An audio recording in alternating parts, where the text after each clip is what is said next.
এরকম creamy pasta খেতে চাও তাহলে আমার মতো করেই ঝটপট বাড়িতে বানিয়ে নাও হোয়াইট সস পাস্তা।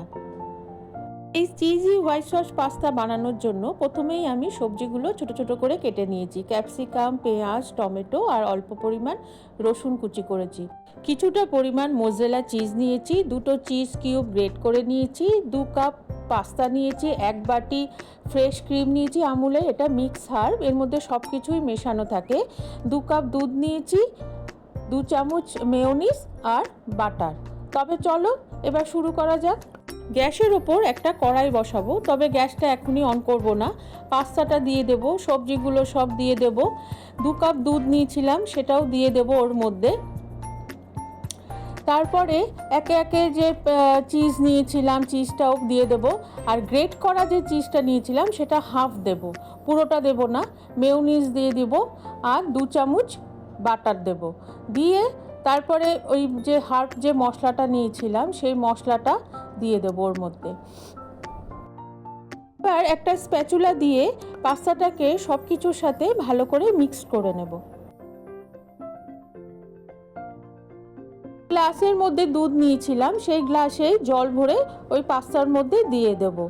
তারপরে এই পাউডারটা দেব, এটা গার্লিক চিজ পাউডার, এটা যে কোনো তোমরা গ্রসারির দোকানেই পেয়ে যাবে। সেটা একটু বেশি পরিমাণে দেব, একটু তাহলে ফ্লেভারটা ভালো আসে। এবার একটা স্প্যাচুলা দিয়ে মশলাটাকে ভালোভাবে পাস্তার সাথে মিক্স করে দেব, করার পর ঢাকনা দিয়ে ঢেকে দেব আর গ্যাসটাও অন করে দেব।